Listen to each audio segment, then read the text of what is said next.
Hello viewers, আসসালামু আলাইকুম। আমার সামনে একটি স্ট্রেঞ্জার 2000 ওয়াটের একটি এমপ্লিফায়ার দেখতে পাচ্ছেন। আসলে এটা 2000 ওয়াট না, এটা 500 আরএমএস ওয়াটের মতো হবে। তো অনেকেই এমপ্লিফায়ার বানানোর পর নাকি ব্লুটুথের এই বাজারের যে ব্লুটুথগুলো পাওয়া যায় এটা নাকি অনেক নয়েজ পায়। তো আমি এই সময় বা এরকম নয়েজ টয়েজ কোনো সময় পাই নাই।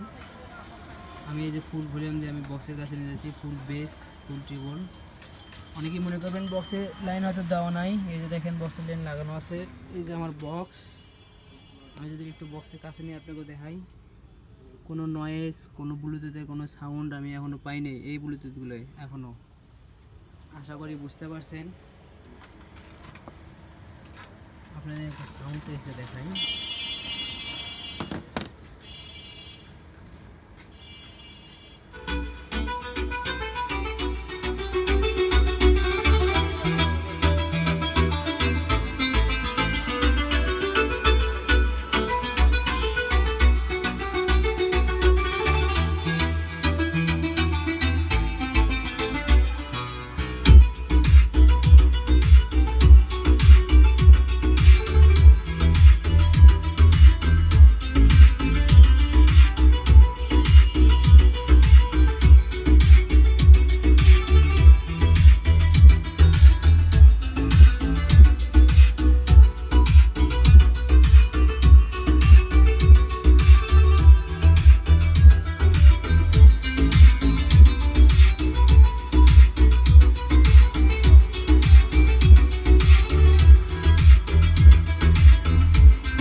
লাইভ দেখাই, আবারও দেখাই, কোনো নয়েজ, কোনো কিচ্ছু নেই।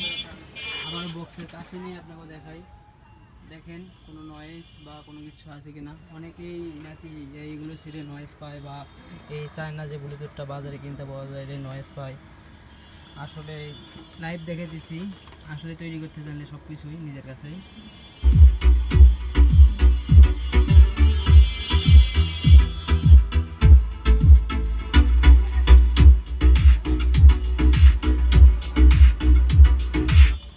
সাউন্ডের যে প্রেশার, বেজের যে প্রেশার, এটা যদি আপনি না বাজান বা না সামনাসামনি শোনেন আসলে বুঝতে পারবেন না যে এটা সাউন্ডের আসলে কত প্রেশার।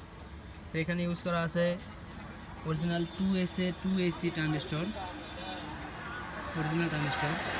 অনেকেই আছে কম দামি ট্রানজিস্টর খোঁজে ভালো পারফরমেন্সের জন্য। কম দামি ট্রানজিস্টর আসলে ভালো পারফরমেন্স কোনো সময় হবে না। পাইসনের অরিজিনাল দুইটা 100 ভোল্ট ক্যাপাসিটর লাগানো আছে, দেখাই। 100 ভোল্ট 10,000 ইউএফ, এগুলো অরিজিনালি 10,000 থেকে বেশি থাকে। আমি আপনার আবার সাউন্ডটি দেখাই।